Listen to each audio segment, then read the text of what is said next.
Pro kabaddi season 11లో Telugu titans team సంచలనం సృష్టించింది. దాదాపు 8.5 సంవత్సరాల తర్వాత బెంగాల్ వారియర్స్ మీద విజయం సాధించి టేబుల్లో టాప్ ప్లేస్కు దూసుకెళ్లారు. మెయిన్లీ సీజన్లో రెండోసారి హ్యాట్రిక్ విక్టరీస్ కొట్టారు. సో మనం హైదరాబాద్ లెగ్లో చూసాం, మన తెలుగు టైటన్స్ టీం వరుసపెట్టి 4 మ్యాచ్లో గెలిచారు. పడి తర్వాత నోయిడా లెగ్లో ఫస్ట్ మ్యాచ్లో ఓడిపోయారు. కానీ ఇప్పుడు మళ్ళీ చూసుకుంటే కంబ్యాక్ దద్దరిల్లిపోయింది. వరుసగా 3 మ్యాచ్ల్లో అద్భుత విజయాలు సాధించి 2 హ్యాట్రిక్ కొట్టారు. అయితే 2 హ్యాట్రిక్ విజయాలు ది బెస్ట్ పార్ట్ ఏంటంటే మన వాళ్ళు ఈ 3 మ్యాచ్లు పవన్ కుమార్ షరావత్ లేకుండా గెలిచారు. సో యూపీ ఆదర్స్తో జరిగిన మ్యాచ్లో యాక్చువల్లీ మన తెలుగు టైటన్స్ గెలవాలి. బట్ పవన్ కుమార్ షరావత్ ఫస్ట్ హాఫ్లో ఇంజరీ బయటికి వెళ్ళిపోయిన తర్వాత మన వాళ్ళ గేమ్ పడిపోయింది. దీంతో వరుసగా 5 విజయం సాధించలేక తెలుగు టైటన్స్ టీం ఆ మ్యాచ్లో ఓడిపోయింది. అండ్ పవన్ ఇంజరీ అంత పెద్దది కాకపోయినా కోలుకోవడానికి కనీసం 2 వారాలు టైం పడుతుందని చెప్పారు. దీంతో అతను లేకుండా తెలుగు టైటన్స్ టీం నెక్స్ట్ మ్యాచెస్లో గెలుస్తారని చెప్పి ఎవరికి అంచనాలు లేవు. బట్ మన వాళ్ళు చూసుకుంటే సంచలనం మీద సంచలనం. మొదట టేబుల్ టాపర్స్ అయిన హర్యానా స్టీలర్స్ ఓడించారు. అండ్ నిన్న చూసుకుంటే టేబుల్లో సెకండ్ ప్లేస్లోనే యూ ముంబైని ఓడించారు. అండ్ ఈరోజు వరుసగా 3వ మ్యాచ్లో బెంగాల్ వారియర్స్ ఓడించి ఇప్పుడు మన వాళ్ళు టేబుల్ టాపర్స్గా మారిపోయారు. సో నిజంగా ఇదైతే అన్బిలీవబుల్ పెర్ఫార్మెన్స్. మెయిన్ ఈ వీడియో స్టార్టింగ్లో చెప్పుకున్నాం, మన వాళ్ళు బెంగాల్ వారియర్స్ టీం మీద 8.5 సంవత్సరాల తర్వాత గెలిచారు. సో ఎప్పుడో చివరిగా 2016 సంవత్సరంలో సీజన్ 4 ఆడుతున్నప్పుడు మన వాళ్ళు బెంగాల్ టీం ఓడించారు. వాటి తర్వాత చూసుకుంటే ఇప్పటివరకు సీజన్ ఆఫ్టర్ సీజన్ మన వాళ్ళు ఓడిపోవడమో లేకపోతే టై చేసుకోవడమో చేస్తూ వచ్చారు. మెయిన్లీ బెంగాల్ టీంకు తెలుగు టైటన్స్ మీద బేభత్సమైన రికార్డు ఉంది. ఆల్మోస్ట్ వాళ్ళకి మన మీద 75 విన్ పర్సెంటేజ్ ఉంది. కానీ రోజు అలాంటి బెంగాల్ వారియర్స్ను మన తెలుగు టైటన్స్ టీం మట్టి గరిపించింది. మెయిన్లీ మ్యాచ్లో ఫస్ట్ హాఫ్ చూసుకుంటే అరాచకం. బెంగాల్ టీంని కంప్లీట్లీ డామినేట్ చేసి ఫస్ట్ 20 మినిట్స్లోనే 10 పాయింట్స్ లీడ్ సంపాదించారు. కానీ సెకండ్ హాఫ్లో మన వాళ్ళు కొన్ని మిస్టేక్స్ చేయడం వల్ల లీడ్ అయితే తగ్గిపోయింది. బట్ ఎనివే ఎట్టకేలకు చూసుకుంటే మ్యాచ్ను 2 పాయింట్ల తేడాతో గెలుచుకోగలిగారు.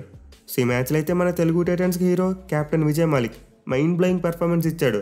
కంప్లీట్గా ఒక మెయిన్ రైడర్ రోల్ తీసుకుని శివతాండవం ఆడేశాడు. సో ఈ మ్యాచ్లో అయితే విజయ్ మాలిక్ ఏకంగా 14 రైడ్ పాయింట్స్ సాధించాడు. మోస్ట్ ఇంపార్టెంట్లీ ఫస్ట్ 30 మినిట్స్లో చూసుకుంటే అతని బెంగాల్ టీం ఒక్కసారి కూడా పట్టుకోలేకపోయింది. ఇన్ఫాక్ట్ చివరిలో 2 సార్లు ట్యాకిల్ చేసినప్పటికీ do or die raids. But ఓవరాల్గా చూసుకుంటే మాత్రం విజయ్ మాలిక్ నిజంగా మైండ్ బ్లోయింగ్ పర్ఫార్మెన్స్ ఇచ్చాడు. అసలు లెఫ్ట్ కార్నర్లో ఫజల్ అట్రాచలను ఒక చిన్న పిల్లల్లో మార్చేసి చాలా ఈజీగా పాయింట్స్ పట్టుకొచ్చేసేవాడు. ఈవెన్ రైట్ సైడ్ ఉన్న డిఫెండర్స్ కూడా అతను పట్టుకోలేకపోయారు. ఈజీగా వాళ్ళ కళ్ళ ముందు బోనస్ చేసుకుని వెళ్ళిపోయేవాడు. సో మనం లాస్ట్ మ్యాచ్ అప్పుడు చెప్పుకున్నాం, ఈ ముంబై టీం మీద విజయ్ మాలిక్ సరిగ్గా ఆడలేదు, 2 పాయింట్లు మాత్రమే సాధించాడని. బట్ ఈ మ్యాచ్లో మాత్రం విశ్వరూపం చూపించేశాడు. 14 పాయింట్లు స్కోర్ చేశాడు. అండ్ ఈ సీజన్లో చూసుకుంటే 3వ సూపర్ 10 కొట్టాడు. ఈవెన్ అతనితో పాటు మరోసారి మన తెలుగు టైటన్స్ డిఫెన్స్ అదరగొట్టింది. మెయిన్లీ ఫస్ట్ హాఫ్లో చూసుకుంటే బేవచ్చం చేశారు. సో ఈ మ్యాచ్లో అయితే మన డిఫెండర్స్ మరోసారి చాలా మంచి కోఆర్డినేషన్ చూపించారు. మెయిన్లీ స్టార్టింగ్లో చూసుకుంటే బెంగాల్ రైడర్ ఒకరు శంకర్ గడే పై నుంచి క్లీన్గా జంప్ చేశాడు. బట్ అతను మిడ్ లైన్ చేరుకోకుండా సెకండ్ లేయర్ ఆఫ్ డిఫెన్స్ అద్భుతంగా ఆపింది. లేకపోతే ఈజీగా మల్టిపుల్ పాయింట్స్ పోయిండేవి. సో గత 3 మ్యాచ్లుగా మన తెలుగు టైటన్స్ డిఫెన్స్ కోఆర్డినేషన్ అయితే అద్భుతంగా ఉంది. అఫ్కోర్స్ కొన్ని మిస్టేక్స్ చేస్తున్నారు, పాయింట్స్ కూడా సమర్పించుకుంటున్నారు. ఈవెన్ రోజు మ్యాచ్లో చూసుకుంటే సెకండ్ హాఫ్లో డిఫెన్స్ నుంచి చాలా మిస్టేక్స్ వచ్చాయి. మెయిన్లీ సాగర్ రావల్ చాలాసార్లు బెంచ్ మీద కూడా వెళ్ళాడు. బట్ ఓవరాల్గా చూసుకుంటే మాత్రం ఆ కోఆర్డినేషన్ బాగా కుదిరింది. చాలా కాన్ఫిడెంట్గా ట్యాకిల్స్ అటెంప్ట్ చేస్తున్నారు. అండ్ సపోర్ట్ కూడా అంతే ఫాస్ట్గా వస్తుంది.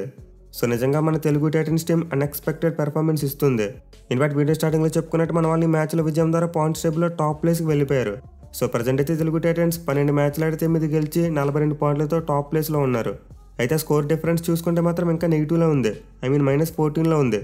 సో దీన్ని కూడా మన వాళ్ళు మెల్లగా పాజిటివ్లోకి తెచ్చుకుంటే బాగుంటుంది. ఇన్ఫాక్ట్ ఈ మ్యాచ్ సెకండ్ హాఫ్లో సరిగ్గా ఆడుంటే ఒక 10 పాయింట్ల దాటితో గెలిచేసి ఉండేవారు. బట్ ఎన్ని ఓవరాల్గా చూసుకుంటే తెలుగు టైటన్స్ టీం పాయింట్స్ టేబుల్లో టాప్ ప్లేస్కి రావడం అంటే మామూలు విషయం కాదు. మెయిన్లీ గత 3 సీజన్స్లో చూసుకుంటే ఇప్పుడు కూడా పాయింట్స్ టేబుల్లో 12వ ప్లేస్లో ఉండేవారు. బట్ ఈ సీజన్లో మాత్రం అది రివర్స్ అయింది. బాటమ్ ఆఫ్ ది టేబుల్ నుంచి ఏకంగా టాప్ 1 ప్లేస్కి వెళ్ళిపోయారు. సో నిజంగా ఇది టైటన్స్ దగ్గర నుండి అయితే చాలా మంచి స్పిరిటెడ్ పెర్ఫార్మెన్స్.